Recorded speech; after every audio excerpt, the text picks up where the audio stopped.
నమస్తే, welcome to DNA daily news analysis. Andhra Pradesh రాజధానిగా అమరావతికి చట్టబద్దత కల్పించడంతో కూటమి నేతలు సంబరాలు చేసుకుంటున్నారు. పార్లమెంటు ఆమోదంతో అమరావతి నిర్మాణ పనుల్లో వేగం పెంచింది ప్రభుత్వం. అమరావతి శాశ్వత రాజధాని అంటున్న చంద్రబాబు, జగన్ మావిగన్ ప్రతిపాదనపై ఫైర్ అయ్యారు. ఎవరెన్ని కుట్రలు చేసినా అమరావతిని ఆపలేరన్నారు. పార్లమెంటు చట్టంతో అమరావతికి అజేయమా? జగన్ మావిగన్ ప్రతిపాదన ఎందుకు? ఏపీ జనం ఏమనుకుంటున్నారు? ఆంధ్రప్రదేశ్ రాజధానిగా అమరావతికి చట్టబద్దత గురించి ఇవాళ డిఎన్ఏలో ఎడిటర్ భరత్ తో డిస్కస్ చేద్దాం. భరత్, మొత్తానికి అమరావతి ఏపీ రాజధానిగా చట్టబద్దత కూడా కల్పించేసింది. ఇప్పుడు ఎలా చూడొచ్చు? సో ఇప్పుడు చట్టబద్దత అన్నది ఎందుకు కల్పించారన్నది మనం ఆలోచించుకోవాలి. ఒకటి ఏంటంటే, ఇప్పుడు అమరావతి రాజధాని గురించి ఇన్వెస్టర్స్ లో కాన్ఫిడెన్స్ బిల్డప్ చేయడం, అక్కడ ప్రజల్లో నమ్మకం బిల్డప్ చేయడం. ఎందుకంటే ఏ రాజధాని అయినా రాజధానిలో ప్రజలు వచ్చి అక్కడ నివాసం ఉండాలి. ఇప్పుడు హైదరాబాద్ ఓవర్ నైట్ లో ఒక్క రోజులో డెవలప్ అయింది కాదు. హైదరాబాద్ అయినా, చెన్నై అయినా, బెంగళూరు అయినా. కానీ 11 సంవత్సరాలైనా ఆంధ్రప్రదేశ్ లో అక్కడ విజయవాడ, గుంటూరు మధ్య అక్కడ ప్రజలు నివాసం ఉండట్లే. అక్కడ సెక్రటేరియట్ లో పనిచేసే ఉద్యోగులు వాళ్ళు శుక్రవారం సాయంత్రం కాగానే మళ్ళీ హైదరాబాద్ బ్యాక్ వస్తున్నారు చాలా మంది. ఎందుకంటే ఇక్కడి నుంచి వెళ్లిన ఉద్యోగులే కాబట్టి. ఐఏఎస్లు, ఐపీఎస్లు శుక్రవారం సాయంత్రం కాగానే వచ్చేస్తున్నారు. ఈవెన్ పొలిటికల్ లీడర్షిప్, అది జగన్ అయితే బెంగళూరు వెళ్ళిపోతారు శుక్రవారం సాయంత్రం అయితే. చంద్రబాబు, లోకేష్ వాళ్ళైతే హైదరాబాద్ 2 వారాలకు ఒకసారైనా వస్తారు, ఎందుకంటే ఫ్యామిలీ ఇక్కడ ఉంటుంది. పవన్ కళ్యాణ్ అయితే ఇక్కడికి వచ్చేస్తారు. సో అక్కడ రాజకీయ నాయకులు నివాసం ఉండట్లేదు, అక్కడ పొలిటికల్ పార్టీలకు సంబంధించిన ఎమ్మెల్యేలు, ఎంపీలు వాళ్ళు కూడా పూర్తి స్థాయిలో నివాసం ఉండట్లేదు, ఉద్యోగుల నివాసం ఉండట్లేదు. ప్రజలు అక్కడ ఉన్న వాళ్ళు అక్కడ ఉన్నారు, కానీ రాజధాని కాబట్టి కొత్తగా వచ్చిన వాళ్ళు లేరు. ఇప్పుడు ఒక పూర్తి స్థాయి హైకోర్టు అయింది అనుకోండి, అడ్వకేట్స్ అక్కడే వచ్చి ఉండాలి కదా, స్థిర నివాసం ఏర్పరచుకోవాలి కదా. ఇప్పుడు హైదరాబాద్ నుంచి ఇంపార్టెంట్ కేసులకు అక్కడ వెళ్తున్న పరిస్థితి. తర్వాత సెక్రటేరియట్ ఉద్యోగులు సరే, ఇప్పుడు పాత వాళ్ళు ఓకే, రేపు ఫ్యూచర్ జనరేషన్ అయినా కొత్తగా ఉద్యోగులు వచ్చిన వాళ్ళైనా అక్కడే సెటిల్ అయ్యే అవకాశం ఉంటుంది. సో హైదరాబాద్ మీద డిపెండెన్సీ బెంగళూరు మీద, చెన్నై మీద కాకుండా రాష్ట్ర రాజధాని కాబట్టి, రాష్ట్ర రాజధాని అంటే చాలా మంది చాలా జిల్లాల నుంచి వచ్చి ఉంటారు. కానీ ఉమ్మడి రాష్ట్రంలో ఎక్కువ మంది హైదరాబాద్ వచ్చి సెటిల్ అయ్యి, లేకపోతే చిత్తూరు, కడప, నెల్లూరు వాళ్ళంతా బెంగళూరు, చెన్నైలో వచ్చిన పరిస్థితి. సో దానిలో కాన్ఫిడెన్స్ గావించడానికి ఇక జగన్ హయాంలో 5 సంవత్సరాలు 3 రాజధానులు అనేసరికి అక్కడికి వచ్చే వాళ్ళు కూడా ఈ సాటర్డే, సండే కూడా ఇంకా సరే నడుస్తుందిలే అని అనుకున్నారు. ఆయన వైజాగ్ లో అడ్మినిస్ట్రేటివ్ క్యాపిటల్ పెడతా అన్నారు. సో ఇప్పుడు ఒక క్లారిటీ అన్నది అందరికీ, అన్ని సెక్షన్స్ వాళ్ళకి రావాలి. అయితే పూర్తిగా అమరావతిని ఎంకరేజ్ చేస్తున్నారంటే కాదు. వైజాగ్ లో ఇప్పుడు గూగుల్ డాటా సెంటర్ పెడుతున్నారు, అంటే ఐటీకి సంబంధించిన ఇండస్ట్రీ అంతా కూడా వైజాగ్ లో వస్తుంది, అది అమరావతిలో లేదు. సో అమరావతిలో పాపులేషన్ ఎందుకు పెంచుతారు? ఒక చోట స్థిర నివాసం చాలా మంది పెరిగితే గనక ఆ పాపులేషన్ అక్కడ ఖర్చు పెడితే విజయవాడలో లేదా వైజాగ్ లో వచ్చే ఆదాయం అంతా కూడా ఆంధ్రప్రదేశ్ ఖర్చు పెట్టచ్చు. హైదరాబాద్ ఆదాయం అంతా కూడా తెలంగాణకు ప్లస్ అవుతుంది, బెంగళూరు ఆదాయం అంతా కర్ణాటక ప్లస్ అవుతుంది, ముంబై ఆదాయం మహారాష్ట్ర ప్లస్ అవుతుంది. కానీ అట్లా రెవెన్యూ జనరేషన్ సెంటర్స్ ఆంధ్రప్రదేశ్ కు తక్కువ ఉన్నాయి. సో మేజర్ గా అక్కడ ఏంటంటే అక్కడ ఉన్న వాళ్ళు ఒక కాన్ఫిడెన్స్ క్రియేట్ చేయాలన్న ఉద్దేశంతో రాజధాని అని చెప్పారు. ఇంకా మళ్ళీ రాజధాని మారదు, జగన్ వచ్చినా ఇంకెవరు వచ్చినా మారదు అని చెప్పడానికి. మారడానికి అస్సలే అవకాశం లేదా అంటే ఉంది. ఏంది, మళ్ళా పార్లమెంట్ లో మార్చాలి రాజధాని కదా. మళ్ళా పార్లమెంట్ లో మార్చాలంటే మళ్ళీ జగన్ అప్పుడు అవసరం పడి బీజేపీకో, కాంగ్రెస్ కో వాళ్ళ కేంద్రంలో అధికారంలోకి వచ్చి ఆయన వచ్చి మళ్ళీ మారిస్తే చెప్పలేం. కానీ దానికి అవకాశాలు తక్కువ ఉంటాయి కదా. కేంద్ర ప్రభుత్వాలు కూడా ఊరికే రాజధానులు మారుస్తూ కూడా ఉండవు కదా. రాష్ట్ర ప్రభుత్వం కావాలంటే మార్చుకున్నంత మొన్నట్లాగా ఈజీగా అయితే కాదు కదా. అయితే ఇప్పుడు మావిగన్ అనేది అయితే జగన్ వర్డ్ వాడారో దాని మీద సోషల్ మీడియాలో చాలా ట్రోల్స్ అవుతున్నాయి. నిజంగా మావిగన్ చేసేది ఉంటే ఆయన ఉన్నప్పుడే చేసేది ఉండే. ఆయన వైజాగ్ అని, కర్నూలు అని ఎందుకు, ఆ మచిలీపట్నం నుంచి గుంటూరు వరకు తీర ప్రాంతం అంతా ఆయనే చేస్తే అయిపోతుండే కదా అని చెప్పారు. సో అల్టిమేట్ గా ఇప్పుడు 30,000 ఎకరాలు ఎవరైతే రైతులు తీసుకున్నారో వాళ్ళందరికీ హ్యాపీ న్యూస్, మిగతా వాళ్ళకి హ్యాపీ న్యూస్. సహజంగా దీన్ని వ్యతిరేకించే వాళ్ళు కూడా ఉంటారు. ఇప్పుడు అమరావతిలో రాజధాని అయితే శ్రీకాకుళమో లేకపోతే కడపల వాళ్ళు, పులివెందుల వాళ్ళు సంబరాలు అయితే చేసుకోరు. అమరావతి రైతులు కూడా చాలా కాలంగా పోరాటం చేస్తున్నారు, వారి భూములకు కూడా న్యాయం చేకూరింది అనుకోవచ్చు. యా, డెఫినెట్ గా అక్కడ ల్యాండ్ వాల్యూస్ పెరుగుతాయి. ఇప్పుడు కొంత రియల్ ఎస్టేట్ కానీ మిగతా కానీ అవన్నీ పెరగడానికి ఆస్కారం ఉంది. రియల్ ఎస్టేట్ అంటే ఇంతకుముందు దాని ఒక భూతద్దంలో పెట్టి చూసేవాళ్ళు. ఇప్పుడు హైదరాబాద్ లో రియల్ ఎస్టేట్ పడిపోతే కూడా ప్రజల జీవన ప్రమాణాలు పడిపోతున్నాయి.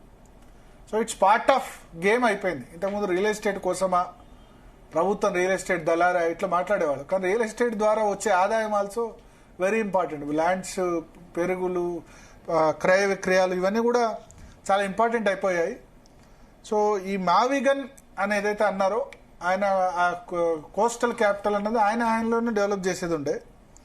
But at the same time మొదటి 5 సంవత్సరాల లోపల క్యాపిటల్ కన్స్ట్రక్ట్ చేయలేకపోయింది టీడీపీ. ఇప్పుడైనా ఈ 3 ఏళ్ళలో అయినా ఇంకా 3.5 సంవత్సరాలు 4 సంవత్సరాలు ఉంది సార్, ఇంకా 3 years మాత్రమే ఉంది. 3 years లోపల మొత్తం కంప్లీట్ చేస్తారా, చెయ్యరా?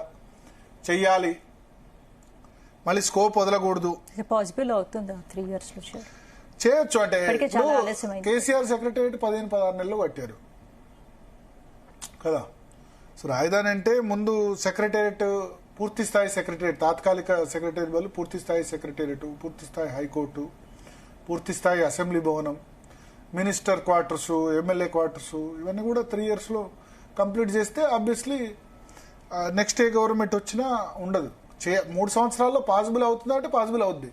అన్నీ ఓవర్ నైట్ లో కావు, కానీ ఇటువంటి బేసిక్ ఇన్ఫ్రాస్ట్రక్చర్ ఏదైతే ఉందో వాటికి అవుతుంది. ఇప్పుడు మనం చంద్రబాబు నివాసానికి వెళ్తాం, అక్కడికి చంద్రబాబు నివాసానికి వెళ్లే దగ్గర నుంచి సెక్రటరియట్ వెళ్తాం, కేవలం సింగిల్ లైన్ రోడ్ ఉంది కరకట్టల మీద. ఒక వెహికల్ వస్తే ఇంకో వెహికల్ పోలేని సిచ్యువేషన్ ఉంటుంది. అట్లా కాకుండా ఆ సెక్రటేరియట్ కి పూర్తి స్థాయిలో ఒక 4 lane రోడ్డు ఆ విధంగా ఉండాలి. సో అక్కడ ఇన్ఫ్రాస్ట్రక్చర్ డెవలప్ కావాలి, చెయ్యాలి కూడా.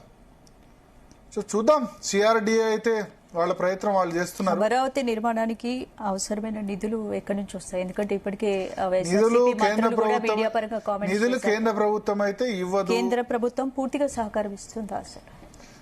నిధులు కేంద్ర ప్రభుత్వం ఇవ్వదు. కేంద్ర ప్రభుత్వం ఆల్రెడీ మేము రాజధానికి 1500 కోట్లు ఇచ్చామని చెప్తుంది. రాష్ట్ర ప్రభుత్వమే సమకూర్చుకోవాలి. కేంద్ర ప్రభుత్వం ఇవ్వడానికి అవకాశాలు చాలా తక్కువ అయితే ఉన్నాయి మనకి. రాష్ట్ర అమరావతి సెల్ఫ్ ఫైనాన్స్ ప్రాజెక్ట్ అంటున్నారు. అంటే దాని నిర్మాణం సంబంధించి మళ్ళీ నిధులు దాని ద్వారానే వస్తాయి. అక్కడ రాజధాని నిర్మాణం చేపడితే సెల్ఫ్ ఫైనాన్సింగ్ ప్రాజెక్ట్ కాబట్టి తద్వారా వస్తాయని చెప్తున్నారు. కాబట్టి చూడాలి, నిధులు ఈ రాష్ట్ర ప్రభుత్వం సమకూర్చుకోవాలి. కేంద్ర ప్రభుత్వం నుంచి నా దృష్టిలో అయితే పెద్దగా ఆశలు అయితే లేవు. ఎక్కడి నుంచి వస్తాయి ఏంది అన్న దాని విషయంలో అయితే పెద్దగా ఆశలు అయితే ఖచ్చితంగా లేవు. రాష్ట్ర ప్రభుత్వం ఓన్ రిసోర్సే ఖర్చు పెట్టుకోవాలి. అంతకుముందు శంకుస్థాపనకు నరేంద్ర మోడీ వచ్చినప్పుడే నీళ్లు మట్టి తప్ప ఏం తీసుకురాలేదు అని అన్నారు. 1500 కోట్లు 2000 కోట్లు ఇచ్చారు. దేశంలో వేరే రాష్ట్రాల రాజధానులకు కూడా ఎక్కువ ఇచ్చిన పరిస్థితి లేదు.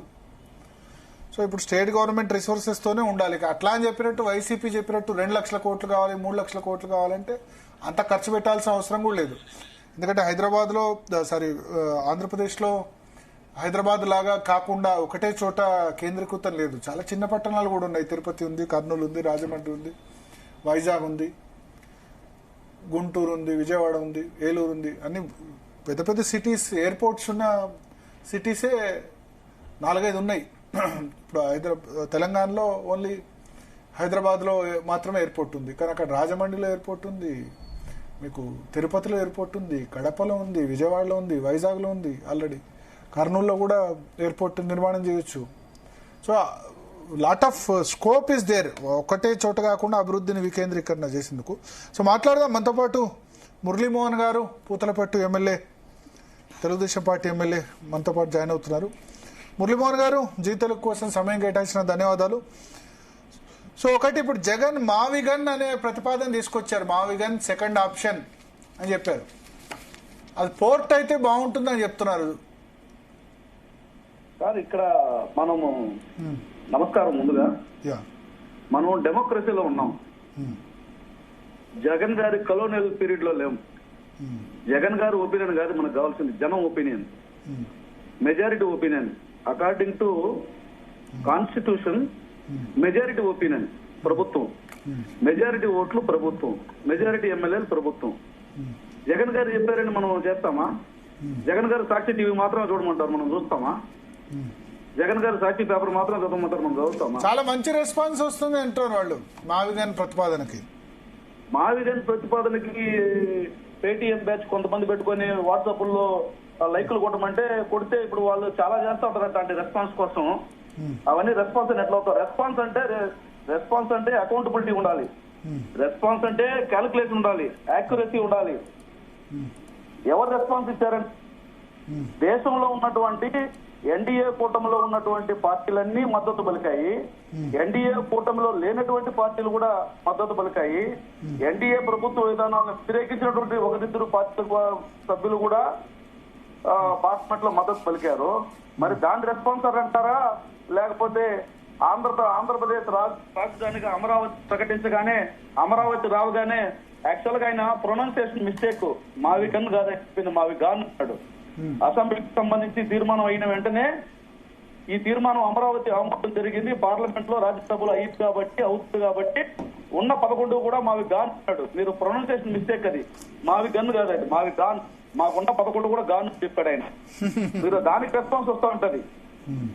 కాబట్టి ప్రజల ఆకాంక్షలు, ప్రజల ఆశలు ఎలా ఉంటాయి, దానికి సంబంధించినటువంటి విధానం ఏ విధంగా ఉంటుంది, దానికి సంబంధించిన రెస్పాన్స్ ఏ విధంగా ఉంటుంది అనేది వాళ్ళకి తెలియదు. వాళ్ళకి కావాల్సిన రెస్పాన్స్ బూతులు తిట్టడం ఉంటుంది చూసి, అది కూడా రెస్పాన్స్ అంటే మనం ఎట్లా చేయాలా? రప్ప అనేది కూడా రెస్పాన్స్ అనే విధంగా వాళ్ళు ఉన్నారు, దాన్ని కూడా రెస్పాన్స్ అన్నామా? సో అయితే ఒకటి మురళి గారు, ఇప్పుడు మీరు చిత్తూరులో పూతలపట్టు ఆల్మోస్ట్ బెంగళూరు చెన్నై దగ్గర ఉన్నారు.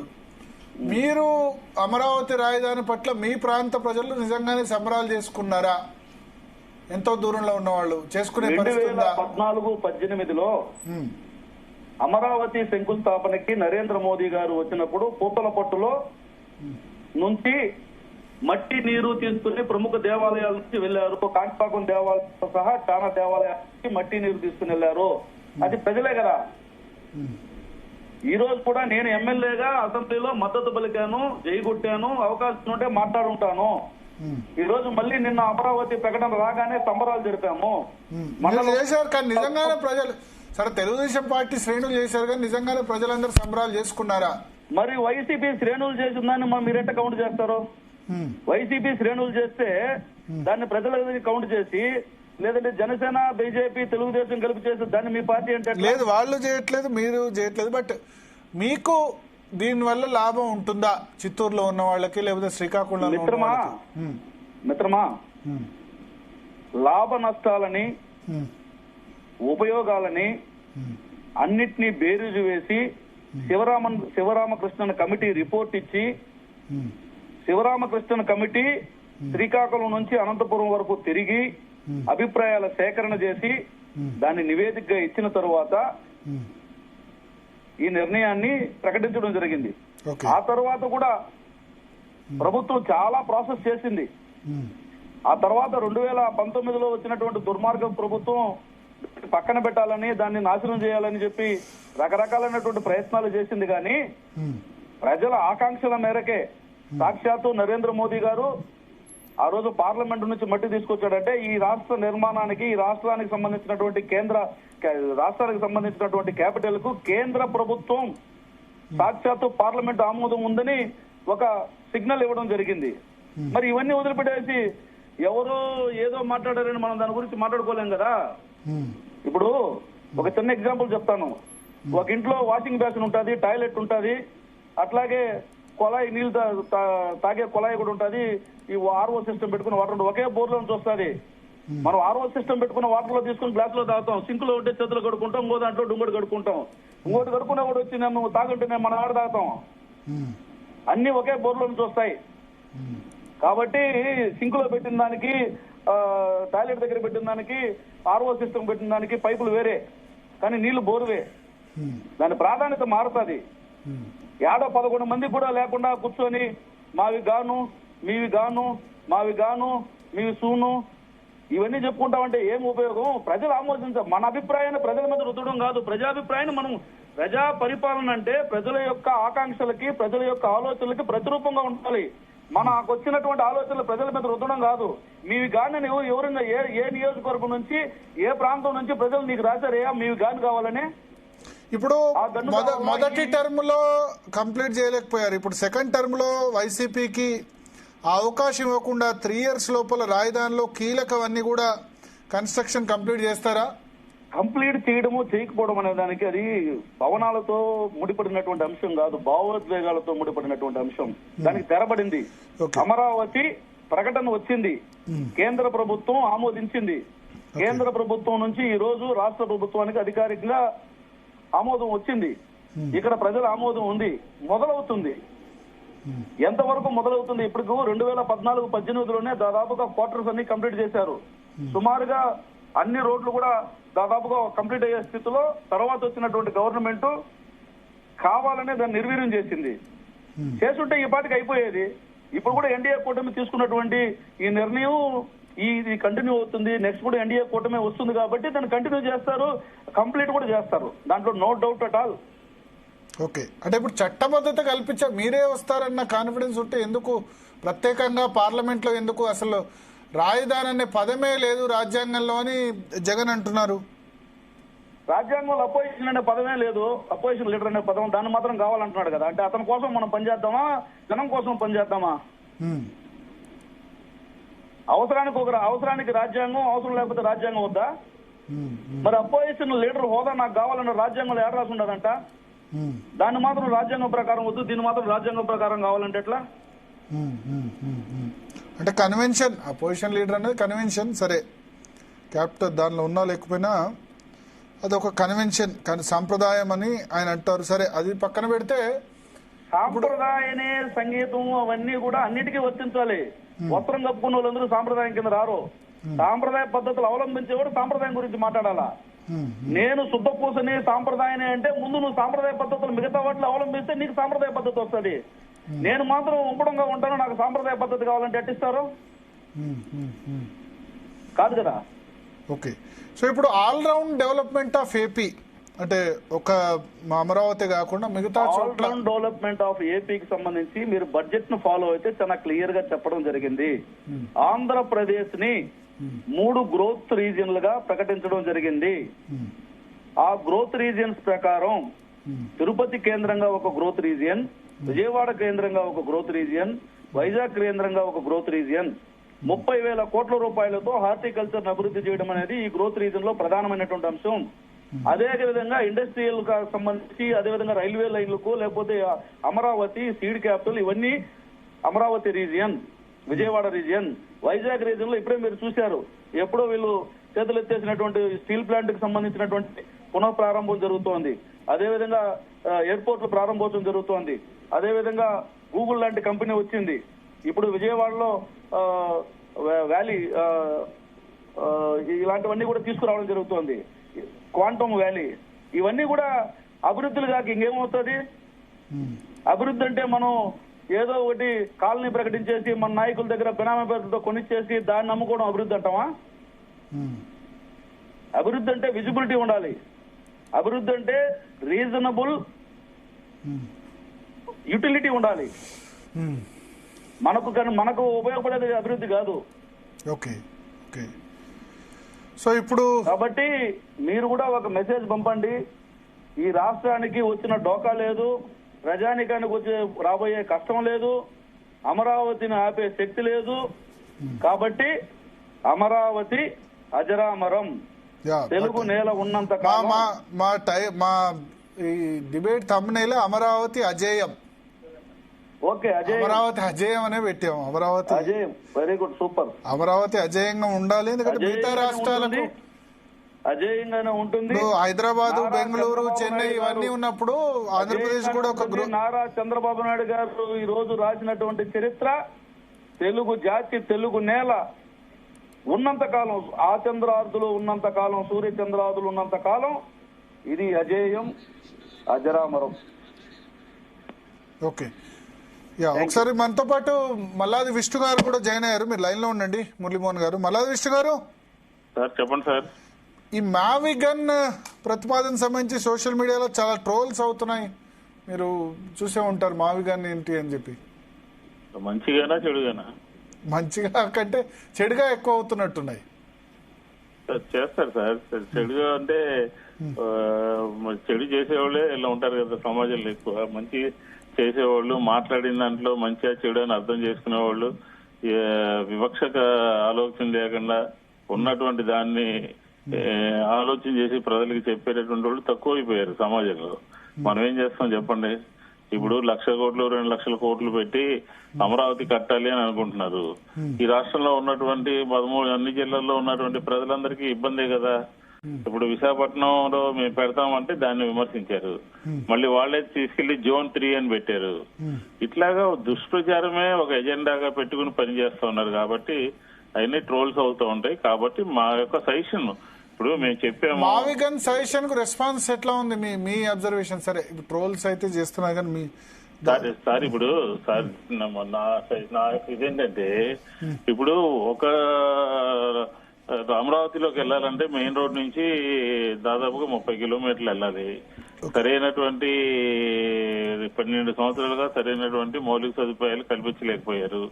అదే ఇప్పుడు సెక్రటరియట్ వరకు, అంటే తెలంగాణలో సెక్రటరియట్ పరిపాలనకి లేకపోతే రాష్ట్ర పరిపాలనకి సరిపడినటువంటి ఇన్ఫ్రాస్ట్రక్చర్ అందరినీ కూడా మెయిన్ రోడ్డు మీద డెవలప్ చేసుకుంటే అటు గుంటూరు, విజయవాడ ఇప్పుడు మీరు 1,00,000 కోట్లు 2 లక్షల కోట్లు కట్టి అక్కడ నిర్మించాల్సి వస్తుంది. అదే గుంటూరు విజయవాడ మధ్య, విజయవాడ మచిలీపట్నం మధ్య పోర్ట్ అభివృద్ధి చెందితే, పోర్ట్ సిటీలు అయితే సీ పక్కన ఉన్నటువంటి సిటీలన్నీ అభివృద్ధి జరిగాయి కదా, జరుగుతున్నాయి కదా, జరిగినటువంటి మనకి నిలువెత్తు నిదర్శనాలు ఉన్నాయి కదా, దాన్ని పరిగణలోకి తీసుకోవాలి. ఎందుకని చెడుగా ఆలోచిస్తారు? అయినా మేము అక్కడ కట్టొద్దని చెప్పట్లేదు కదా, మా హయాంలో కూడా శాసన రాజధాని అక్కడే ఉంది కదా. కాబట్టి చూసే దృక్పథంలో, చూసే కోణంలో, వాస్తవిక పరిస్థితుల్లో ఉన్నటువంటి దాన్ని అందరూ కూడా అర్థం చేసుకోవాలి. తెలుగుదేశం తన విధానం ప్రకారం తను పోతుంది. ఉదాహరణకి ఈ రోజు అక్కడ రైతులు మొదటి విడతలో ఇచ్చినటువంటి రైతుల సమస్యలు అనేక ఉన్నాయి. దాన్ని పరిష్కరించారా? వాళ్ళ హలో లక్ష్మణాన్ని ఏడుస్తున్నారు. వివాహాలకి, విద్యకి, ఆరోగ్యానికి ఇబ్బందులు పడతా ఉన్నారు. సరైన కార్డులు చూపించలేదంటున్నారు. ఇలాంటి సమస్యలు ఉన్నాయి. అది తీర్చకుండా అది సమస్యలు ఉన్నాయి. కానీ ఇప్పుడు మీరు రాజధాని మార్చడం వల్ల వాళ్ళు ఇంకా డిసప్పాయింట్ అయ్యారు కదా అప్పుడు ఆ రాజధాని ప్రాంత ప్రజలందరూ కూడా. అవునండి, మేము మిమ్మల్ని కోటీశ్వరులు చేస్తామని మేము ఏమైనా చెప్పామా? మా ఎన్నికల మేనిఫెస్టోలో ఉందా? ఎన్నికల మేనిఫెస్టోలో రాజధాని మారుస్తామని కూడా లేదు. అవును, రాకపోతే నిర్ణయాలు తీసుకుంటాము. ఈ రోజు అమరావతి తీర్మానం 2వ ఫేజ్ లో 50,000 ఎకరాలు తీసుకుంటామని చెప్పి నేను ఎన్నికల మేనిఫెస్టోలో పెట్టారు. వాళ్ళు ఏమన్నా ఎందుకు చేస్తున్నారు 50,000 ఎకరాలు సెకండ్ ఫేజ్ లో? చెప్పమనండి. Zone 1, Zone 2, Zone 3 అని చెప్పని మేము 3 రాజధానులు మేమంటే అవి కాదు, 3 ముక్కలాట కాదు అని. అంటే రాజధాని వేరు, జోన్ వేరు కదా మల్లాది విష్ణు గారు. ఏమిటి సార్ మీరు? రాజధాని వేరు, 3 రాజధానులు వేరు, 3 జోన్స్ డిఫరెంట్ కదా. డిఫరెంట్ ఏం కాదు. దానికి మసిపూసి మారేడుకాయ చేయడం అది చంద్రబాబు నాయుడు గారి నైజం అదే. ఎందుకని అంటున్నామంటే విశాఖ ఉక్కు మేము సస్టైన్ చేసాము, దాన్ని నిలబెట్టేశాము, దాన్ని ముందు తీసుకెళ్లామని మాటలు చెప్తేనే దాని పక్కన ఇంకో ఉక్కు కర్మాగారాన్ని తీసుకొచ్చారు. ఇట్లాగా ప్రజలకి అందమైనటువంటి మాటలు, తీయనైనటువంటి మాటలు, ఆశలు కల్పించి ఆంధ్ర రాష్ట్ర ప్రజల్ని ఇబ్బంది పెట్టాలని, ఆంధ్ర రాష్ట్ర ప్రజల యొక్క అభిప్రాయాన్ని పరిగణలో తీసుకోకుండా, ఆంధ్ర రాష్ట్రంలో ఉన్నటువంటి అన్ని ప్రాంతాలని పరిగణలో తీసుకోకుండా, శివరామకృష్ణన్ కమిటీ ఒపీనియన్ ని పరిగణలో తీసుకోకుండా, శివరామకృష్ణన్ కమిటీ చెప్పింది రాష్ట్రం మధ్యలో ఉండాలని చెప్పి, క్యాపిటల్ కాదు ఆ ప్రాంతం పనికిరాదు అని క్లియర్ గా చెప్పింది. కాబట్టి మీకు కావాలంటే మీకు వాట్సాప్ పెడతాను, చదివి వినిపించండి. అక్కడ మీ అయితే ఆ ప్రాంతం పనికిరాదు కానీ ఫలానా నిర్దిష్ట ప్రాంతం అని ఏం చెప్పలేదు కదా. అభివృద్ధి ఇప్పుడు మావిజన్ విజయవాడ, గుంటూరు, మచిలీపట్నం ఊరికి ఒక పక్క ఉందంటే ఆంధ్ర రాష్ట్రానికి మధ్యలోనే ఉంది కదా, పరిశీలించవచ్చు కదా. సాధ్యాలు ఈ టైంలో అది కన్సిడర్ చేస్తే బాగుండేది కదా. 3 రాజధానుల బదులు మీరే చేసేస్తే. కోర్టుకు పోయింది ఎవరు? ఆపింది ఎవరు? మేనేజ్ చేసింది ఎవరు? మీరు వైజాగ్, కర్నూలు అన్నారు, మళ్ళీ 3 చోట్ల అన్నారు. ఇప్పటికీ కూడా తెలుగుదేశం కూడా దాని ఒపీనియన్ అదే కదా. న్యాయస్థానం హైకోర్టును పెట్టాలని, కర్నూలులో పెట్టాలని అక్కడ చెప్తుంది.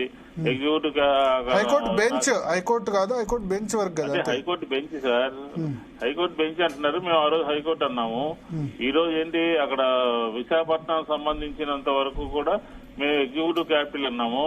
చంద్రబాబు నాయుడు గారు ఏం స్టేట్మెంట్ ఇచ్చారు? నాకు నచ్చినటువంటి నగరాలలో విశాఖపట్నం నాకు అత్యంత ప్రీతిపాత్రమైనది అని అన్నారు. అంటే అర్థం ఏంటి? కానీ వాళ్ళు గూగుల్ డాటా సెంటర్ ఇవి తీసుకొస్తున్నారు కదా, అక్కడ ఐటీకి సంబంధించిన వాటిని ఎంకరేజ్ చేస్తున్నారు కదా విశాఖపట్నంలో. మళ్ళీ మీరు పొరపాటు పడుతున్నారు. విజయవాడ అనువు కదా, లేకపోతే అమరావతిలో మీరు అన్ని చేస్తున్నారు, అది అనువు కదా. ఒక్క ప్రాంతంలోనే అభివృద్ధి జరగడం మూలంగా మిగతా ప్రాంతాల వాసులు వాళ్ళందరూ ఏమవుతారు? రాయలసీమ ఏమవుతుంది? ఈ రోజు తెలంగాణ అక్కడ మద్రాస్ ప్రెసిడెన్సీ నుంచి వచ్చినప్పుడు కర్నూలు అన్నారు. కర్నూలు అంటే అక్కడ ఉన్నటువంటి ప్రభుత్వం కర్నూలులో రాజధాని పెట్టాలి కాబట్టి ఒక 50,000 కోట్లు 10,000 కోట్లు అప్పు చేసిందా? అక్కడి నుంచి హైదరాబాద్కి వెళ్ళాము, మళ్ళీ అక్కడ అప్పు చేసిందా? ఏంటి సార్ మీరు ఉన్నటువంటి నగరాలను ఉపయోగించుకోకుండా అప్పు చేసి కొత్త నగరం కట్టి అప్పులు పాలు చేస్తామని అంటే ఎట్లా? కాబట్టి వాళ్ళు ఇప్పటికైనా సరే వితండవాదం పోతున్నారు. మేమైతే మా వాళ్ళు పార్లమెంట్ లో చెప్పినా, జగన్మోహన్ రెడ్డి గారు చెప్పినా మేము వ్యతిరేకం కాదు అని చెప్తున్నాము. మా సజెషన్ అయితే ప్రజల ముందు పెట్టాము. ఓకే ఓకే సో ఒక్క నిమిషం వీలుంటే లైన్ లో ఉండండి సార్. సురేష్ గారు జాయిన్ అయ్యారు, సీనియర్ జర్నలిస్ట్. సురేష్ గారు చెప్పండి భరత్ గారు. సార్ ఓకే, ఇప్పుడు ఒక ఘట్టం ముగిసింది, వాట్ నెక్స్ట్? ఇప్పుడు ఆంధ్రప్రదేశ్ ప్రభుత్వం అయితే పార్లమెంట్ లో చేసింది, జగన్ మావిగన్ సంబంధించి ఒక ప్రతిపాదన ఆయన పెట్టారు.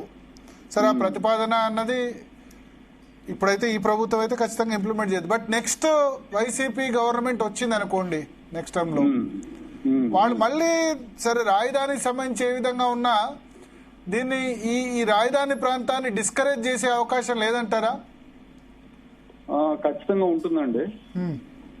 ఎందుకంటే మొన్న జగన్మోహన్ రెడ్డి గారి ప్రెస్ మీట్ మనం చూసాం. ఆ ప్రెస్ మీట్ లో ఆయన స్పష్టంగా చెప్పిన, అంటే అమరావతికి వైసీపీ వ్యతిరేకం అనేది ఎవరికైనా అర్థం అవుతుంది వాళ్ళ మాటలు మనం గమనిస్తే. అలాగే పార్లమెంట్ లో జరిగిన చర్చలో కూడా అమరావతికి మేము వ్యతిరేకం కాదంటూనే బిల్లుకి సపోర్ట్ చేయకుండా బయటకు వెళ్ళిపోయారు. సో అంటే రేపు పొద్దున అంటే 29లో జగన్మోహన్ రెడ్డి అధికారంలోకి వస్తే చట్టపరంగా సాధ్యం కాకపోవచ్చు. జగన్మోహన్ రెడ్డి గారు అన్నారు, ఏంటి ఇంకో ప్రభుత్వం వచ్చి ఇంకో చట్టం చేస్తుంది అప్పుడు ఏమవుతుంది అన్నారు. యాక్చువల్లీ అక్కడ ఢిల్లీలో కూడా చేయాలి, పార్లమెంట్ కూడా ఆమోదించాలి దాన్ని. ఇవాళ జాతీయ పార్టీలు ప్రాంతీయ పార్టీలన్నీ ఎక్సెప్ట్ వైసీపీ మిగతా పార్టీలన్నీ కూడా అమరావతి రాజధానిని సపోర్ట్ చేసి మద్దతిస్తూ ఓటేశారు. కాబట్టి రేపు పొద్దున వాళ్ళు వ్యతిరేకించే అవకాశం లేదు.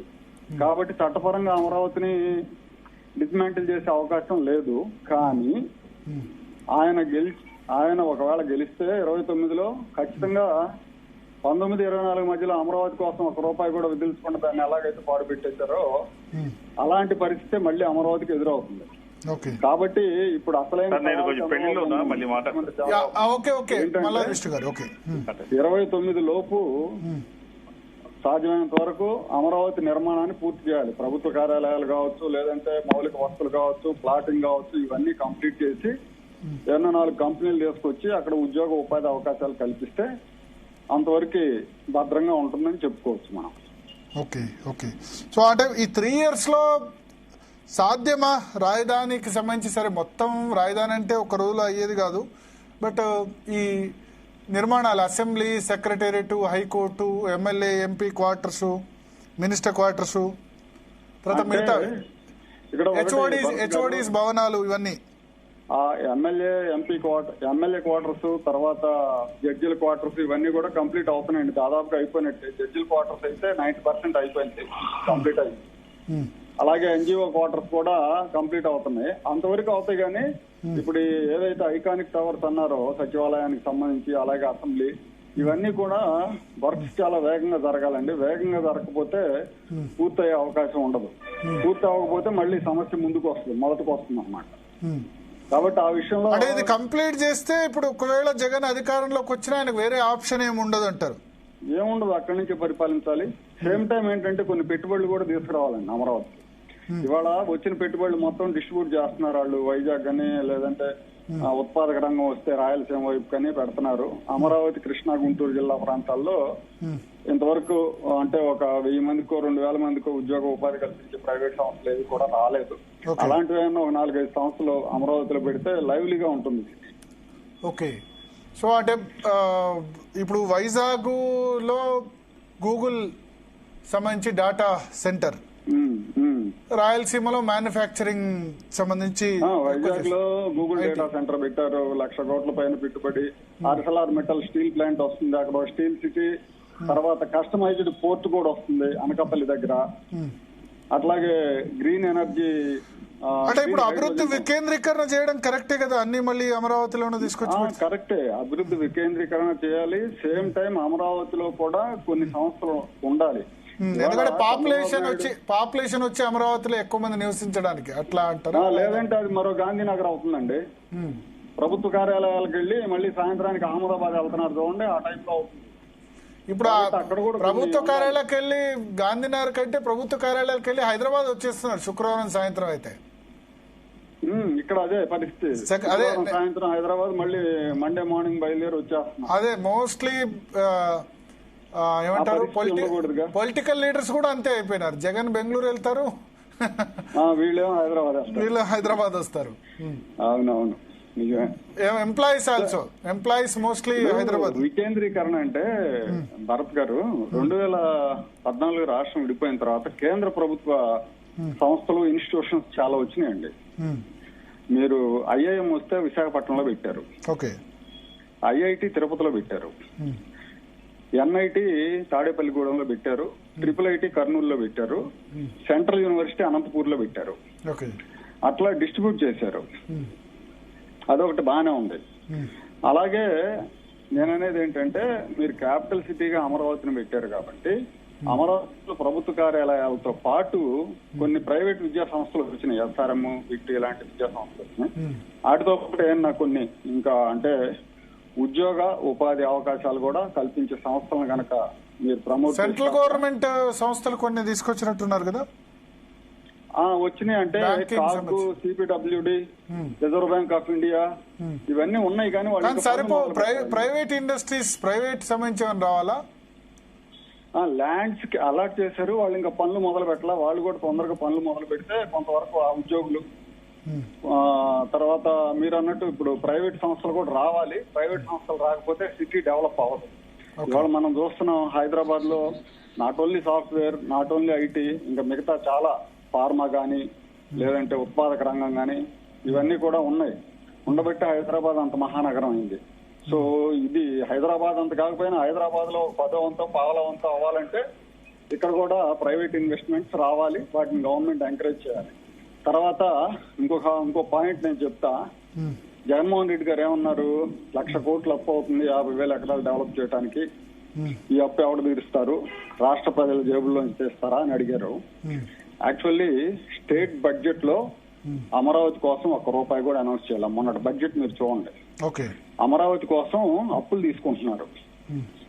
కేంద్రం గ్యారంటీతో అప్పులు వస్తున్నాయి. ఆ అప్పుల్ని చంద్రబాబు నాయుడు ఏం చెప్తున్నారు, ఆ అప్పుల్ని అమరావతి తీర్చుకుంటుందని చెప్తున్నారు. ఇప్పుడు గవర్నమెంట్ కొన్ని ల్యాండ్ బ్యాంక్ లో ఒక 5,000 ఎకరాలు, ఎకరా 20 కోట్లు అనుకుంటే 1,00,000 కోట్లు వస్తాయి. ఇప్పుడు మీకు ఎట్లయితే తెలంగాణలో గవర్నమెంట్ హైదరాబాద్ లో ప్రభుత్వ భూములు వేలం వేస్తుందో అలాగే ఇక్కడ వేలం వేస్తే ఖచ్చితంగా అప్పులు తీరిపోతాయి. అమరావతికి చేసిన అప్పు తీరిపోయి ఇంకా ఎంతో కొంత మిగిలే అవకాశం కూడా ఉంటుంది. అందుకే దాన్ని సెల్ఫ్ సస్టైన్ సిటీ అంటున్నారు. ఒకసారి మార్గాని భరత్ గారు ఉన్నారు. సురేష్ గారు మీరు లైన్ లో ఉండండి. వైసీపీ మాజీ ఎంపీ భరత్ గారు. నమస్కారం అండి. నమస్కారం. 3 రాజధానులు, మళ్ళీ ఇప్పుడు మావిగన్ను, చాలా యూటర్న్లు తీసుకుంటారు మీరు అంటారు. ఎవరైనా తెలుగుదేశం అయినా లేకపోతే కామన్ పబ్లిక్ అయినా ఎవరైనా? నేను ఒక పాయింట్ అయితే మీరు అందరూ కూడా నోటీస్ చేయాల్సిన అంశం ఏంటంటే, ఇప్పుడు 2014 నుంచి 19 దాకా ఎన్డీఏ గవర్నమెంట్ లో తెలుగుదేశం పార్టీ ఉన్నారు. ఎందుకు బయటకు వచ్చారు చెప్పండి, ఒక్క మాట చెప్పండి నాకు. ప్రత్యేక హోదా ఇవ్వలేదని బయటకు వచ్చారు. మరి ప్రత్యేక హోదా తీసుకొస్తామని మీరు అధికారులకు వచ్చారు కానీ అడగలేదు. ఒక్కసారి మా గురించి తర్వాత చెప్తారు కానీ ఫస్ట్ వీళ్ళ గురించి మాట్లాడిన తర్వాత మీరు నా గురించి అడుగుతారు. కానీ ఎందుకు బయటకు వచ్చారండి, ప్రత్యేక హోదా ఇవ్వలేదని బయటకు వచ్చారు. మరి ఇప్పుడు అదే సేమ్ ఏపీ రీఆర్గనైజేషన్ యాక్ట్ ని అమెండ్ చేస్తూ అమెండ్మెంట్ బిల్ తీసుకొచ్చారు. మరి బిల్ తీసుకొచ్చినప్పుడు ప్రత్యేక హోదా గురించి కనీసం నోరు కూడా ఎందుకు ఎత్తలేకపోయారని అడుగుతున్నా. మా పార్లమెంట్ సభ్యులు నరేంద్ర మోడీ వాళ్ళ ఉన్నప్పుడు ఇవ్వలేదు, మీకు అవకాశం ఉన్నప్పుడు కూడా ఇవ్వలేదు కదా. ఏమండి ఇప్పుడు మేమే గవర్నమెంట్ లో లేము కదండి, ఎన్డీఏ గవర్నమెంట్ లో లేము, మేము అపోజిషన్ లో ఉన్నాము అప్పుడు 2019లో. అపోజిషన్ లేకుండా మీరు అంటే ప్రతి విషయంలో మీరు సహకరించారు కదా, ప్రతి విషయంలో నరేంద్ర మోడీ సపోర్ట్ చేశారు. అట్లా కాదు, మీరు ఒక్కసారి నాకు మాట్లాడేదానికి టైం ఇవ్వాలి. 2019లో జగన్మోహన్ రెడ్డి గారు మేము అపోజిషన్ లో ఉన్నాము, మేమేమి ఎన్డీఏలో లేము.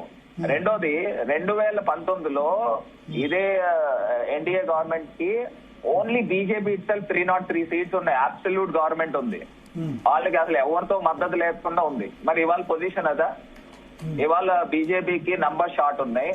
ఆంధ్రప్రదేశ్ ఎంపీల యొక్క మద్దతుతో అక్కడ కేంద్రం నిలబడినప్పుడు, ఇంత డామినెంట్ పొజిషన్ లో ఉన్నప్పుడు కూడా వీళ్ళు ఉపయోగించుకోకుండా కొన్ని స్పెషల్ కేటగిరీ ఇవ్వట్లా, కొన్ని ఒక స్పెషల్ ప్యాకేజ్ 3 లక్షల కోట్లు 4 లక్షల కోట్లు తీసుకోవాలి కదా. మరి ఇదే రాష్ట్ర విభజన జరిగేటప్పుడు 3 లక్షల కోట్ల ప్యాకేజ్ ఏ రాష్ట్రానికి ఇచ్చిన పరిస్థితి లేదు.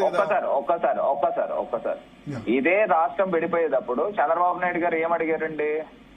ఆంధ్రప్రదేశ్ రాష్ట్రానికి కాంపన్సేషన్ కింద హైదరాబాద్ తెలంగాణ గెలిపోతుంది కాబట్టి ఒక 5 లక్షల కోట్లు 6 లక్షల కోట్లు ఇవ్వాలని డిమాండ్ చేశాడా లేదా?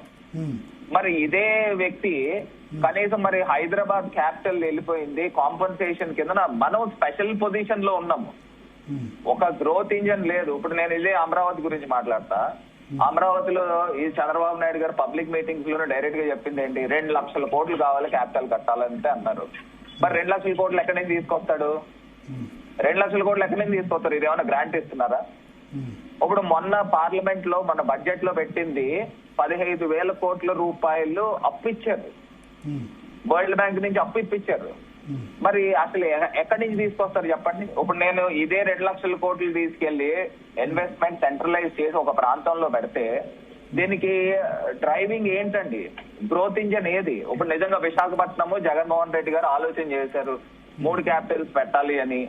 మరి 3 క్యాపిటల్స్ పెట్టాలి అని చెప్పి విశాఖపట్నం ఎగ్జిక్యూటివ్ చేస్తూ అది ఒక మెట్రోపాలిటన్ సిటీ, హైదరాబాద్ తో మ్యాచ్ కావాలి అని అంటే దానికి అక్కడ ఒక 10,000 కోట్లు 15,000 కోట్ల ఇన్వెస్ట్మెంట్ కనుక అక్కడ తీసుకొచ్చి పెడితే ఒక 10 years down the line Hyderabad తో కంపీట్ చేసేదానికి అవకాశం ఉంటుంది. మరి ఇదే అమరావతి నేను స్క్రాచ్ నుంచి స్టార్ట్ చేస్తాను, 0 నుంచి స్టార్ట్ చేస్తాను, పట్టాలు ఎక్కిస్తాను అని అంటే వీళ్లే తెలుగుదేశం ఛానల్ డిబేట్స్ లో పెడుతున్నారు హైదరాబాద్ తో మ్యాచ్ అవ్వాలంటే 50 సంవత్సరాలు పడుతుందండి. మనం ఎలా బతికుండో మన పిల్లలు ముసలోళ్ళు అయిపోతారు, వాళ్ళు కూడా చూడరు. అప్పుడు హైదరాబాద్ ఏ రేంజ్ లో డెవలప్ అయిపోతుందో మనం ఊహించలేం. మరి ఇంత గుదిబండలను పెట్టుకుని ప్రాక్టికల్ గా ప్రాగ్మాటిక్ గా ఆలోచించకుండా నేను తీసుకొచ్చి నేను అమరావతినే పెడతాను. అక్కడేమో మీరు లాస్ట్ టైం ఫ్లడ్స్ కి మీరు చూసే ఉంటారు, హైకోర్టుకి వెళ్ళడానికి కూడా ముంపుకు గురయ్యి మొత్తం అంతా కూడా ముంపుకు గురయ్యి ప్రాంతం కూడా ఇనాగ్రేటెడ్ అయిన సందర్భం కూడా మనం చూసాం.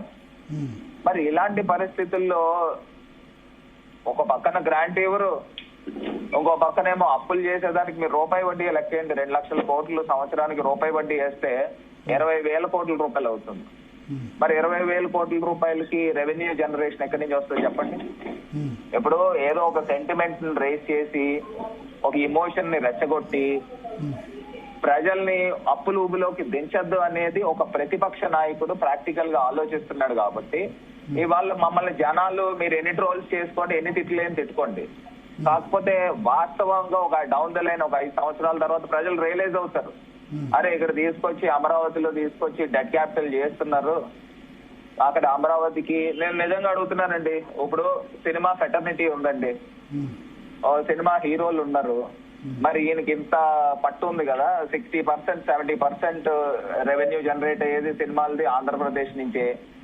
వీళ్ళని తీసుకురమ్మనండి, హీరోలకి ఫ్రీగా స్థలాలు ఇవ్వండి, ఫ్రీగా ఇల్లులు కట్టేసేవ్వండి, వాళ్ళు వచ్చి ఉంటారేమో అడగండి. మరి ఇదే చంద్రబాబు నాయుడు, లోకేష్, పవన్ కళ్యాణ్ గారు వీళ్ళు షటిల్ సర్వీస్ చేస్తున్నారు. మరి వీళ్ళే రోల్ మోడల్ కింద ఉండాలి అని అంటే అక్కడ సర్వీస్ అందరూ చేస్తున్నారు. జగన్ కూడా బెంగళూరు వెళ్తున్నారు కదా. ఏమండి నేను అడుగుతున్నా, ముఖ్యమంత్రి ఎవరండి? జగన్మోహన్ రెడ్డి గారా చంద్రబాబు నాయుడు? అంటే ఇప్పుడు ముఖ్యమంత్రి అప్పుడు ఆపోజిషన్ లీడర్ గా నేను అనేది జగన్మోహన్ రెడ్డి ఆపోజిషన్ లీడర్ గా 2014-18 ఉన్నప్పుడు హైదరాబాద్ లోటస్ పాయింట్ నుంచే వెళ్లారు కదా ఆయన కూడా. నేను అడుగుతున్నా అపోజిషన్ లీడర్ రోల్ ఏంటి, ముఖ్యమంత్రి రోల్ ఏంటి? ముఖ్యమంత్రి should be and role model for Andhra Pradesh and he is promoting Amaravati and the brand Amaravati promote చేసినప్పుడు he has to come with the family and stay in Amaravati. అమరావతిలో ఉండకుండా నేను తీసుకెళ్లి షటిల్ సర్వీస్ చేస్తానంటే ఇన్వెస్టర్లు గానీ లేదా మిగతా రాష్ట్రాల నుంచి గానీ ప్రజలు వచ్చి ఇక్కడ ఎందుకు సెటిల్ అవుతారని అడుగుతున్నా. ముఖ్యమంత్రి కాదు ఆపోజిషన్ లీడర్ కూడా ఉంటే తప్పే ఉంది. అవునండి, నేను అడుగుతున్నా ముఖ్యమంత్రిగా జగన్మోహన్ రెడ్డి గారు 2019 to 24 ఎక్కడ ఉన్నారు? ఇప్పుడు కూడా అమరావతిలోనే ఉంటున్నారే, ఇప్పుడు కూడా తాడేపల్లిలోనే ఉంటున్నారే. ఒక 2 days 3 days అక్కడ ఉన్న వ్యాపారాలు చూసుకోవచ్చు, లేకపోతే వివిధ కార్యక్రమాలు చూసుకోవచ్చు. సేమ్ అంటే చంద్రబాబు నాయుడు కూడా అంతే కదా. చంద్రబాబు నాయుడు కూడా 2 వారాలు 3 వారాలు అసలు అలా కాదు, మీరు మరీ అన్యాయంగా మాట్లాడుతున్నారు. చంద్రబాబు నాయుడు కూడా 2 weeks 3 weeks హైదరాబాద్ వస్తున్నారు. సేమ్ అట్లా కాదు. ఇప్పుడు వాళ్ళ ఫ్యామిలీతో ఉంటున్నాడా, భార్య పిల్లలతో ఎక్కడ ఉంటున్నాడండి? అడుగుదాం. గోరంట్ల బుచ్చయ్య చౌదరి గారు జాయిన్ అయ్యారు ఆంధ్రప్రదేశ్ లోనే సీనియర్ ఎమ్మెల్యే. ఒక్క నిమిషం భరత్ గారు ఉండండి, మీరు అడిగిన క్వశ్చన్ అడుగుదాం.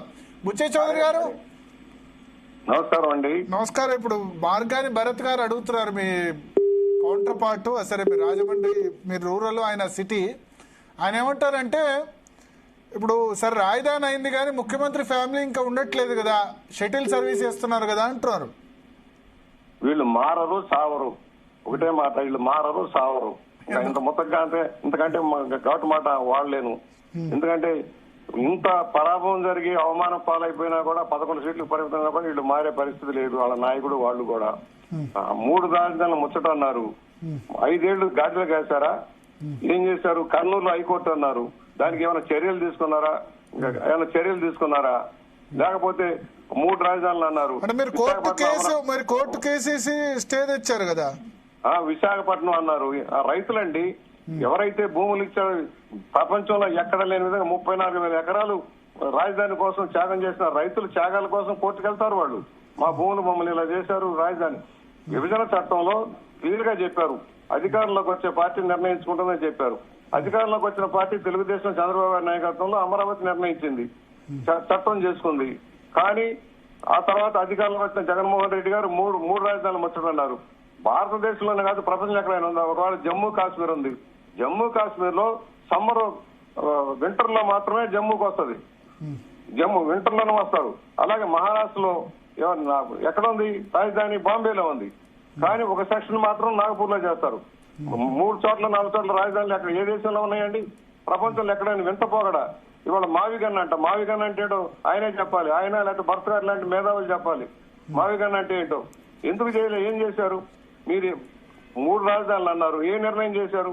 అమరావతిని పండబెట్టారు. కనీసం హైకోర్టు, తాత్కాలిక హైకోర్టుకు కూడా మీరు దారి ఇవ్వలే. అలా స్థాపించబడిన యూనివర్సిటీలు కూడా కనీసం దారిలో ఇలా ఒక కక్షపూర్త వ్యవహారం చేసి రాజధాని నాశనం చేసి ఆర్థికంగా దివాళా తీయించి ఏం అభివృద్ధి చేశారని? ఒక రోడ్డు వేశారా? ఒక కాలువ కట్టారు? ఒక ప్రాజెక్టు పూర్తి చేశారా? ఏమీ చేయకుండా లక్షల కోట్లు అప్పు చేశామని చెప్పారు. అభివృద్ధి శూన్యం అయిపోయింది. కేంద్రం ఇచ్చే నిధులన్నీ పక్కదారి పట్టిపోయినాయి. For example Jal Jeevan mission 27,000 కోట్ల రూపాయలు శాంక్షన్ ఇస్తే 3,000 కోట్లు కూడా పని చేయకుండా పక్క పెట్టేశారు. అలాగే ఎంఎన్ఆర్జీఎస్ లో కేంద్రం ఇచ్చే గ్రాంట్లు ఉపయోగించుకొని గ్రామాల్లో రోడ్లు, కాలువలు కట్టాయన్నీ కూడా పక్కదారి పట్టించారు. ఏ ప్రాజెక్ట్ చేశారు మీరు? స్టీల్ ప్లాంట్ కి ప్రైవేటీకరణ చేస్తుంటే ముద్దు నిద్రపోయారు. ఇవాళ వచ్చి నేనే ఆపా. ఎవరికి అమాయకుల ప్రజలు ఎందుకు 11 సీట్లకు పరిమితం చేశారు? ఇలాంటి గోబెల్స్ అబద్దాల ప్రచారం చేసే నాయకత్వం ఉండబట్టే మేము అడుగుతున్నాం. ఇవాళ ఏదైతే ప్రాజెక్టులన్నీ కూడా పక్కదారి పట్టిపోయినాయి. ఇవాళ స్టీల్ ప్లాంట్ నిలబెట్టగలిగాం, లాభాలు పాట పట్టిస్తున్నాం. ఇవాళ రైల్వే జోన్ తేగలిగాం కేంద్ర సహకారంతో. ఆ రోజున మోడీ గారికి సపోర్ట్ చేశారు. మీరు ఏం సాధించారు? ఒక ప్రాజెక్ట్ సాధించారా? ఒక ఇండస్ట్రీ వచ్చిందా? పారిపోయారు అందరూ. ఇండస్ట్రీ అంతా ఆఖరి కియా కూడా మూసుకొని పోయే పరిస్థితి తెచ్చారు. ఇవాళ చిత్తూరులో వచ్చిన అనేక ఫ్యాక్టరీలు మూతపడే పరిస్థితి వచ్చారు. పెట్టుబడిదారులు పారిపోయారు. మరలా ఈ రోజున చంద్రబాబు గారి నాయకత్వంలో పెట్టుబడులు వస్తున్నాయి, పరిశ్రమలు వస్తున్నాయి, ప్రారంభమవుతున్నాయి. ఇవాళ విశాఖలో అనకాపల్లి దగ్గర వచ్చే స్టీల్ ప్లాంటే ఎగ్జాంపుల్. కొత్త స్టీల్ ప్లాంట్ 1,20,000 కోట్లతో ప్రాజెక్ట్ వస్తుందంటే నమ్మకం కలిగి వస్తున్నారు. నమ్మకం సడలిపోయింది. భయానక వాతావరణం వచ్చింది. శాంతి భద్రతలు లోపించినాయి. తప్పుడు కేసులు పెట్టడం, చట్టసభని నిర్వీర్యం చేయడం, చట్టాలు మమ్మల్ని మాట్లాడిచ్చారా? సీనియర్ మోస్ట్ ఎమ్మెల్యే నాకే అవకాశం ఇలా మాట్లాడటానికి మైకులు ఇవ్వాల. ఒక్క నిమిషం భరత్ గారు ఏదో చెప్పాలనుకుంటాం. మార్గాని భరత్ గారు చెప్పండి. ఎస్ కాదు, ఆయన్ని ఒకటే క్వశ్చన్ అడగండి. 2018లో మీరు బయటికి ఎందుకు వచ్చారు? ఇప్పుడు అమరావతి ఇది మీరు రేపీ రీఆర్గనైజేషన్ చట్టం తీసుకున్నప్పుడు మీరు ఎందుకు 1 లక్ష కోట్లో 2 లక్షల కోట్లో ఈ చట్టంలో ఎందుకు ఇన్క్లూడ్ చేయలేకపోయారు? అమరావతి క్యాపిటల్ కట్టేదానికి ఎందుకు మీరు అప్పులు చేస్తున్నారు? గ్రాంట్ ఎందుకు తెప్పించుకోలేకపోయారు? ఆ ప్రశ్న అడగండి, అది ఒకటి అడగండి. వేసుకుని నల్ల చొక్కాలు వేసుకుని ఢిల్లీ మంచోడు కాదు, ఇది వడ్డీ వ్యాపారం కాదు, ఇది వడ్డీ వ్యాపారం కాదు భరత్ గారు. సెల్ఫ్ ఫైనాన్సింగ్ క్యాపిటల్ అని చెప్పిన రైతులు ఇక్కడ 34,000 ఎకరాలు కానీ ప్రభుత్వం నుంచి తగలబడిన భూములను 50,000 ఎకరాల్లో నుంచి వస్తా ఉంది. 1/4 రైతులు వాటా వెళ్తుంది. అయితే ఇప్పుడు ఆయన ఒకటి అడుగుతున్నారు ఏంటంటే, అప్పుడు ప్రత్యేక హోదా గురించి బయటకు వచ్చినప్పుడు ప్రత్యేక హోదా ఇప్పుడు మీకు ఎన్డీఏ ప్రభుత్వం మీ మీద డిపెండ్ అయి ఉంది కాబట్టి ఎందుకు అడగలేదు, లేదా 1,00,000 కోట్ల ప్యాకేజ్ ఎందుకు అడగలేదు అని అంటారు. మీరు పార్లమెంట్ లో ఉన్నారు, భరత్ గారు పార్లమెంట్ లో ఉన్నారు. పార్లమెంట్ లో గాడిదలు కాశారా? ఏ రోజున ప్రశ్నించారా? అడిగారా? లేకపోయారు. 5 సంవత్సరాలు గాడిదలు కాశారా? మీ నాయకుడు బాగుంది, వెరీ క్లియర్. బుజ్జయ్య చౌదరి గారు విధానాల కోసం వస్తున్నాడు ఆయన. మోడీ గారికి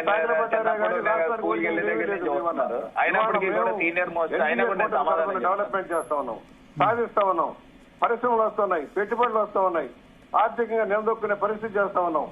ఒక్కొక్కటికి ఇచ్చిన మాట వాగ్దానాలను నిలబెట్టుకుంటూ వెళ్తూ ఉన్నాం. సంక్షేమం అభివృద్ధిని 2 కళ్ళగా చూసుకుంటూ ముందుకు వెళ్తున్నాం. జలజీవన్ మిషన్ ఇప్పుడు ప్రత్యేక హోదా ఇది అడిగే పరిస్థితి లేదా? 1,00,000 కోట్ల ప్యాకేజ్ అడిగే పరిస్థితి లేదా? అప్పుడు సరే వాళ్ళు అడగలేదు. జగన్మోహన్ రెడ్డి గారు తెల్లారు లెగిస్తే ఉండేది ఎక్కడండి? బెంగళూరు ప్యాలెస్. బహుశా హైదరాబాద్ ప్యాలెస్ లో ఉండటం, ఎందుకంటే చెల్లెలు తిరగబడింది కదా, అందుకని హైదరాబాద్ ప్యాలెస్ మానేసి బెంగళూరు ప్యాలెస్ లో ఉన్నారు. తాడేపల్లి ప్యాలెస్ ఖాళీ చేశారు. అప్పుడప్పుడు వచ్చి ఇలా పెళ్లి చూపులు చూసి వెళ్తారు. చంద్రబాబు గారు 5 ఏళ్లు ప్రతిపక్షంలోనే ఇక్కడే ఉన్నారు. మైకులు ఇచ్చారా? మాట్లాడినిచ్చారా? 5 ఏళ్లు పరిపాలన అక్కడే అద్దెకున్న బిల్డింగ్ నుంచి పరిపాలన చేశారు. ఇవాళ అక్కడి నుంచి పరిపాలన చేస్తారు. సొంతలు కట్టుకుంటానే ఉన్నారు. ఎప్పుడైనా ఉంటే హైదరాబాద్ కూడా క్యాంప్కి వెళ్ళి ఎప్పుడైనా క్యాంప్కి వెళ్తా కానీ 90 days అమరావతిలోనే ఉంటున్నారు. 90 days 100 రోజుల్లో 90 రోజులు అమరావతిలోనే ఉంటున్నారు. ప్రజల మధ్య ఉంటున్నారు. ఏదైనా కష్టం వస్తే జగన్మోహన్ రెడ్డి గారు ప్రజల మధ్యకి వచ్చారా? ఏనాడైనా పరదాలు కట్టుకున్నారు, చెట్లు నరికించారు, పోలీసు బందోబస్తులు పెట్టుకుని వచ్చారు. ఎప్పుడైనా ప్రజల్లోకి వచ్చారా? ప్రజల మధ్యకి వచ్చారా? ఏ సమస్య మీద వచ్చారు? వరదలు వచ్చినా రాలేదు, తుఫాన్లు వచ్చినా రాలేదు, కష్టాలు వచ్చినా రాలేదు. ఏ బాధ్యతను ఆదుకున్నారా? 1 రూపాయి సాయం చేశారా? ఒకటి చెప్తాను. ఇప్పుడు 2019 నుంచి 24 దాకా ప్రతిపక్షంలో ఉన్న చంద్రబాబు నాయుడు గారు కనీసం ఆంధ్రప్రదేశ్ ముఖమైనా చూశాడని అడుగుతా ఉన్నా. కరోనా టైంలో వెళ్ళి అసలు మొత్తం ఎక్కడ కూడా కనబడి కూడా కనబడలేదు. వీళ్ళేంటని మాట్లాడేది? నన్ను బుజ్జయ్య చౌదరి గారు చిన్నప్పటి నుంచి ఒకటే ప్రాంతానికి చెందిన వాళ్ళు నిక్కర్లు వేసుకున్న టైం నుంచి ఆయన చూస్తున్నాడు. అయినప్పటికీ నేను చెప్తున్నాను, ఇవాళ నేను పాయింట్ నేను ఎక్కడ కూడా బుల్డోజ్ చేయట్లా, పాయింట్ అడుగుతున్నా. ఇప్పుడు ఆయన అడిగాడు మమ్మల్ని, నాకు ఇవ్వండి. బుచ్చయ్య చౌదరి గారు ఒక్క నిమిషం మీరు అడిగిన దానికి మార్గాన్ని భరత్ గారు చెప్తారు. చెప్పండి. ఆయన అడిగారు, ఇప్పుడు 5 సంవత్సరాలు మీరేం చేస్తారు, గాడిదలు కాల్చాడా లేకపోతే ఇంకోటి అని అన్నారు. నేను అడుగుతున్నా, జగన్మోహన్ రెడ్డి గారు ముఖ్యమంత్రిగా ఉన్నప్పుడు ప్రధానమంత్రి గారు మేము అపోజిషన్ లో ఉన్నామండి, మేము అపోజిషన్ లో ఉన్నాం, మేమేమి గవర్నమెంట్ లో లేము. అయినప్పటికీ కూడా ప్రధానమంత్రి గారిని యాజ్ ఎ చీఫ్ మినిస్టర్ కలిసినప్పుడల్లా ప్రతి లెటర్ లోనూ మీరు చూడండి, లాస్ట్ లో ఆయన ఎత్తుకునేది స్పెషల్ కేటగిరీ స్టేటస్, మీరు మాకు ఇచ్చిన దాన్ని ఆనర్ చేయండి. ఈవెన్ వైజాగ్ లో కూడా పబ్లిక్ మీటింగ్ లో ప్రైమ్ మినిస్టర్ గారు ఉన్నప్పుడు కూడా డైరెక్ట్ గా నేరుగా అడిగారు. ఇలాగ ఎప్పుడైనా చంద్రబాబు నాయుడు గారు గవర్నమెంట్ లో ఉంటూ కనీసం పబ్లిక్ మీటింగ్ లో గానీ లేకపోతే ఆయన కలిసినప్పుడు గానీ ప్రత్యేక హోదా ఊసెత్తారా అని అడుగుతా ఉన్నా. కానీ రాలే కదా, ఏం లాభం మీరు అడగడం.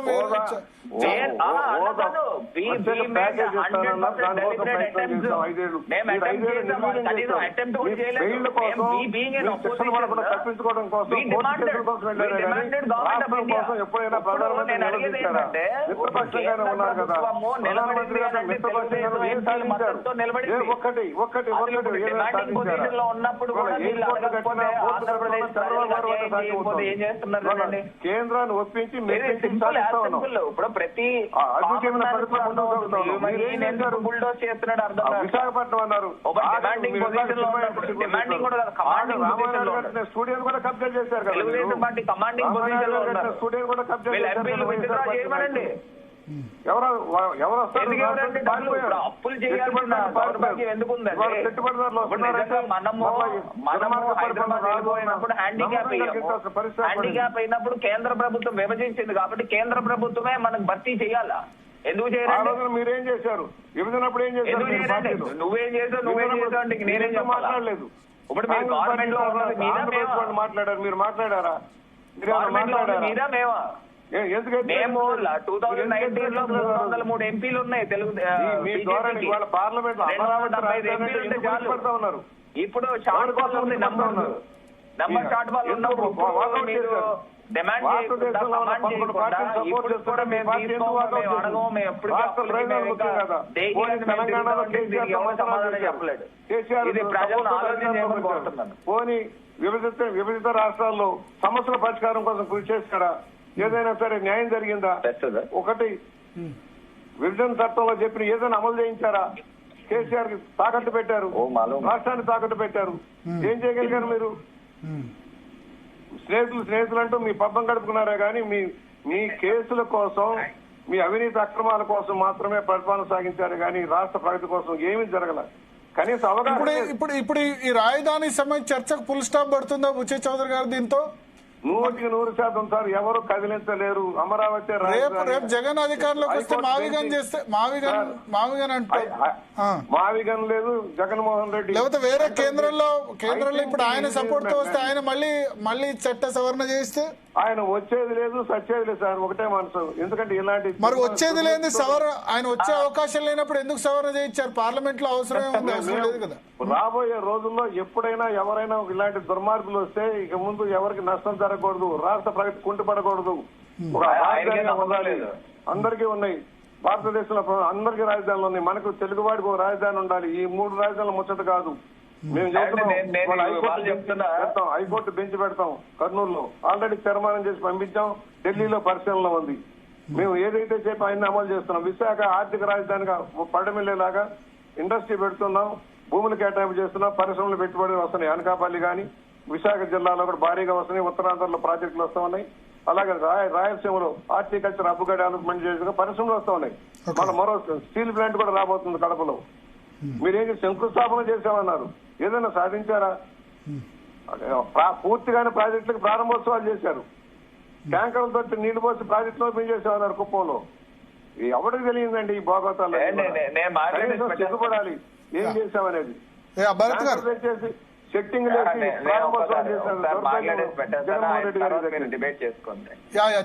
భరత్ గారు.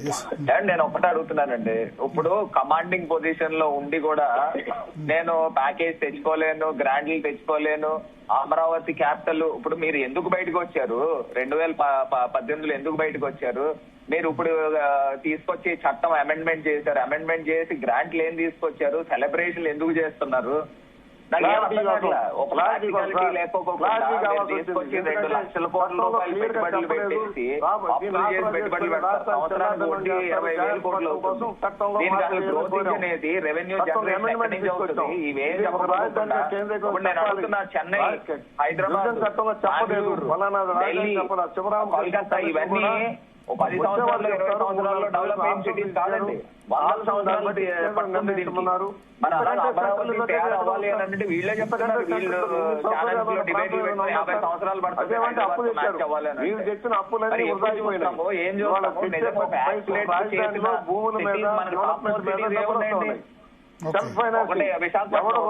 విజయవాడ, గుంటూరు, తిరుపతి, రాజమండ్రి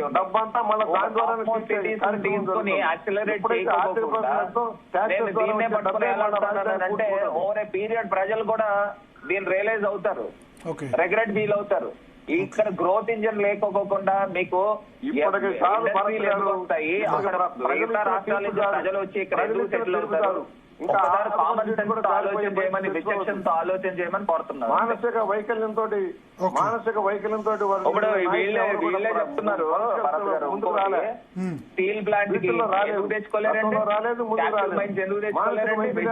ఎందుకు తేరండి? ఇప్పుడు వీళ్ళు చేసేది ఏంటి? క్రెడిట్ చోరీ కాదా? గూగుల్ అదాని ద్వారా తీసుకొచ్చింది జగన్ గారు. వీళ్ళు తీసుకొచ్చి జూమ్ కాల్ లో చేస్తాడు, లేకపోతే ఇంకోటి. మరి అదే జూమ్ కాల్ పెట్టుకుని స్టీల్ ప్లాంట్ క్యాపిటల్ మైన్స్ తెప్పించమనండి. ఇప్పుడు గవర్నమెంట్ లో ఉంటూ ఆ మాత్రం కూడా చేత కాకపోతే ఇంకేమన్నా చేతకాని వాళ్ళు అన్నదా?